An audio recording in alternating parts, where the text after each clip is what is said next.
আগে যখন বেলা বড় ছিল তখন আয়ান সকালেও একবার ঘুমাতো আবার বিকাল বেলাও একবার ঘুমাতো, কিন্তু কিছুদিন ধরে ওর রুটিনটা একদমই চেঞ্জ। সকালবেলা 9টা-10টার দিকে যদি একবার ঘুমায় তাহলে তো আর সারাদিনও ঘুমানোর কোনো খবর নেই, কিন্তু সন্ধ্যা হতে না হতেই ঘুমে একদম ডলে পড়ে। তারপর যখন রাত 9টা-10টার দিকে আমার বাবা বাড়িতে ফিরে তখন আবার ওই ঘুম থেকে সাথে সাথেই উঠে যায়। আমার বাবা যদি ঘরে এসে আস্তে আস্তেও কথা বলে তারপরেও কিভাবে যেন ওই টের পেয়ে যায়। তো আয়ান হওয়ার পর থেকে আমার বাবারও রুটিনটা চেঞ্জ হয়ে গেছে, কারণ আগে আমাদের জন্য মজা নিয়ে আসতো, এখন আয়ানের জন্য নিয়ে আসে। এখানে 3টা ললিপপ, 2টা লাড্ডু আর হচ্ছে একটা কেক নিয়ে আসছিল বাবা। আমি যখন মজাগুলো দেখতেছিলাম তখন তো দেখি আয়ান এইভাবে শুয়ে আছে, মানে প্রায় সময় আয়ান এইভাবে ঘুমিয়ে থাকে। তো আয়ান যেহেতু ঘুমিয়ে আছে সেই জন্য আমি ললিপপ গুলো ফ্রিজে রেখে দিচ্ছিলাম, কারণ এই ললিপপ গুলো খুব সহজেই গলে যায়। ভেবেছিলাম আয়ান হয়তো আজকে আর ঘুম থেকে উঠবে না, কিন্তু ও মা পিছন ফিরে দেখি উঠে বসে আছে।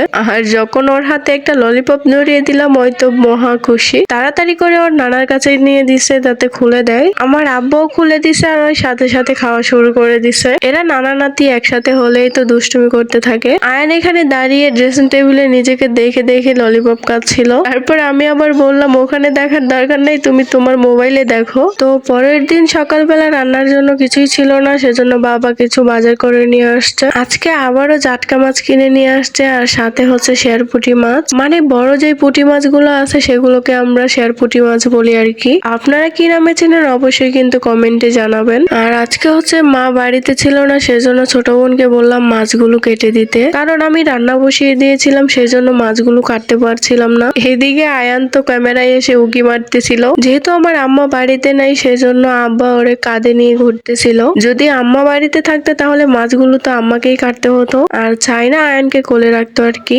যাই হোক, আয়ান কিন্তু তার নানা ভাইয়ের কাঁধে উঠে ভীষণ খুশি। তো এদিকে আমার বোনের 2টা মাছ কাটা হয়েছিল, তাই আমি ধুয়ে পরিষ্কার করে নিয়ে চলে আসছি, কারণ ওর সবগুলো মাছ কাটতে অনেকটাই দেরি হয়ে যাবে। আমার ছোট বোন কাজ করতে পারে কিন্তু ওই কাজে একটু লেজি। যেহেতু আব্বা আমাদের নার্সারিতে চলে যাবে সেই জন্য ভাবলাম যে তাড়াতাড়ি করে একটু মাছ ভোনা করে খাইয়ে দিই। তো প্রথমে আমি মাছগুলোকে একটু গায়ের হলুদ করিয়ে নিলাম, তারপর তাওয়ায় তেল গরম করে মাছগুলো এখন আমি ভেজে নিব। এই শেরপুঁটি মাছগুলো কেন জানি আমার খেতে একদমই ভালো লাগে না, তারপরেও যদি আব্বা নিয়ে আসে তাহলে ভাজি বা ভোনা করে মাঝে মধ্যে খাওয়া হয় আর কি। আর এমনিতেও চাষের মাছ তো সেজন্য খেতে তেমন ভালো লাগে না। এক সাইডে মাছটা ভাজতে দিয়ে অন্য সাইডে আমি আরেকটা কড়াই বসিয়ে দিয়েছি, কারণ আমার আব্বা খুব তাড়াহুড়ো করতেছিল কখন রান্না হবে আর কখন খাওয়া দাওয়া শেষ করে সে বাগানে যাবে। মা বাড়িতে না থাকলে আমার সবকিছুই কেমন জানি এলোমেলো লাগে, আর মা যখন বাড়িতে থাকে আমার পাশে থাকে তখন অনেকটাই ভরসা পাওয়া যায়। মা বাড়িতে থাকুক বা অন্য কোথাও রান্নাটা আমাকেই করতে হয়, তবে